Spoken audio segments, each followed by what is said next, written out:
As protests and rioting continue throughout the Middle East, there is word of arrests in Libya after the killing of the U.S. ambassador and 3 other Americans. A Libyan official says an unspecified number of militants suspected of taking a part in the consulate attack in Benghazi have now been arrested, and that other suspects are now being closely monitored. The entire situation is extremely tense. Right now, protests and demonstrations continue throughout the Middle East, with protests now spreading from Egypt and Libya to surrounding countries as well. I want to show you the scene outside of the Swiss embassy in Iran earlier today. There they are, protesters choosing the Swiss embassy, by the way, because the U.S. does not have an official presence in Iran, and the Swiss embassy there represents our interests. In Yemen, police are using water cannons to hold off protesters. Demonstrators there breached the wall of the U.S. embassy. Now, these protests are largely in response to a video that negatively depicts the Prophet Muhammad. Secretary of State Hillary Clinton is appealing for calm and expressing that the film in question does not represent the U.S. government. There is no justification, none at all, for responding to this video with violence. This video is disgusting and reprehensible. A former embassy guard living in Maine says he suspects the attacks will continue. Tonight, the retired Marine explains what he believes is really behind the violence. Our Giovanna Bashar joins us now live with this story. Giovanna. Greg and Kim, the former Marine from Falmouth says the anti-Muslim home video is only an excuse to attack embassies worldwide. He says extremists are using social media like Twitter to rally their troops and perform planned attacks, which he believes are now difficult to stop. Rich Brewer says while the number of guards at any given embassy is classified, he says the amount of force is never enough in countries like Libya and Egypt. Brewer spent time as a guard at the embassy in Beirut, seen in this photo here. A group of vehicles with armed men and just a few Marines on top of the embassy roof. He explained how the rules for engagement in an embassy are different. You can't shoot over the wall even if you believe you will be attacked, which could have played a role, he believes, in the outcome of the recent embassy attack in Cairo. Brewer says there is nothing spontaneous about this attack based on the layout of the Cairo embassy. You're looking at a wall that is 15 to 18 feet high that cannot be scaled without a ladder. You know, there's none of this running and jumping up on it and that sort of thing. So the outside security force, which is done by the host nation,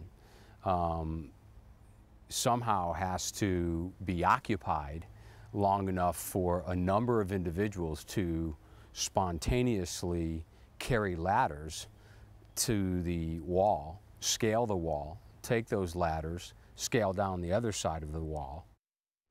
Brewer was disabled in the 1980s attack in Beirut of the embassy when a truck bomb exploded there. He says the work of the Marines in an embassy is very difficult and they rely heavily on the host nation's security outside the walls to prevent that breach, which is what we're seeing now overseas. Kim? All right, Giovanna, and the violent attacks have a woman originally from Libya now living in Scarborough, fearful for her family still living there. She spent several months this summer with friends and family in Libya. She says she knows firsthand just how dangerous it is there. News 13's Steve Roldan has her story. They scare the heck out of me. Latifa Sweri of Scarborough talking about her fear of extreme radicals believed to have caused the deadly attacks in her home country of Libya. You can see her here in these photos back in Libya from this summer when she visited friends and family. And now, thousands of miles away here in Maine, she worries for her parents and her brother who are still there. And I do fear for my parents. And I'm thinking of all the options right now. If things escalate, you know, in the next few days to weeks, how am I going to get them out? And where am I going to take them? Sweri just returned back to Maine in August, but never feels far from her homeland. You at no point feel safe from the moment you land in the airport till the moment you leave. There's weapons everywhere. You hear bombings at all times of the day. She works with a nonprofit organization that provides humanitarian aid to people in Libya. Sweri knows the dangers firsthand. She was singled out by radicals for not wearing a veil over her face. I was the target of attack when I was there. You know, verbal attacks as I was walking down the street, and it's just, I cringe to the sight of them because they have their own appearance, you know, and they want themselves to be known. Sori says her father is suffering from terminal cancer, so she may have to return to Libya soon. And she wants the extremists and radicals stopped. I just want people to know that we're together in this. Libyans, Libyan Americans and Americans, we have to fight the fight together. And these by no means represent the Libyan population or the government. You know, everybody's against them. An international stand against violence and terrorism from Scarborough, Maine. Steve Roldan, News 13. If you want to watch the entire interview, we have attached a link in the Raw News section of our website at WGME.com. Well, Environment Maine is hoping a new report on offshore wind energy will help to sway Congress to approve what they call important tax cuts for the projects. Right now, there are no wind turbines off of the coast of Maine, but several groups, including Environment Maine, hope that will soon change within the next couple of years, with more research indicating it would be viable.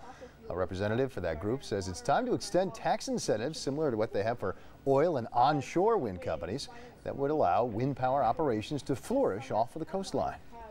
It doesn't make sense to re-fight this fight every year. It's very clear that wind power is core to our ability in Maine and as a nation to move off of oil and coal and other fossil fuels and move to clean energy sources that are pollution-free and also create good local jobs. Critics of the tax credit, including presidential hopeful Mitt Romney, say the tax credit should be allowed to expire, arguing that the government should reduce regulations and take a more free market approach to energy. An actress who spends a lot of time in Maine spent some time behind bars last night.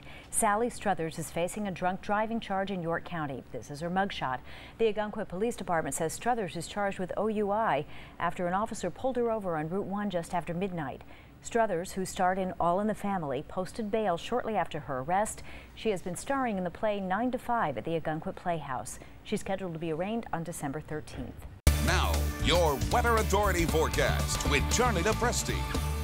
Well, welcome back, everyone. Our gorgeous stretch of weather is going to extend into Friday. There is the chance for a brief shower early Saturday, but really that's about it. Our next chance for any significant rain will be on Tuesday of next week. Let's take a look at what's happening with our satellite radar tonight. We have crystal clear skies in place, all courtesy of a big ridge of high pressure. The high is sliding offshore, and that's why we have the nice warm-up. We get that return flow around high pressure. Remember, you get that clockwise rotation, that more of a southwesterly wind or a south wind here at the coastline. Hard pressed to find a cloud in the sky in all of New England today. It really was a gorgeous day. This look back at our time lapse during from our Portland sky cam during the afternoon.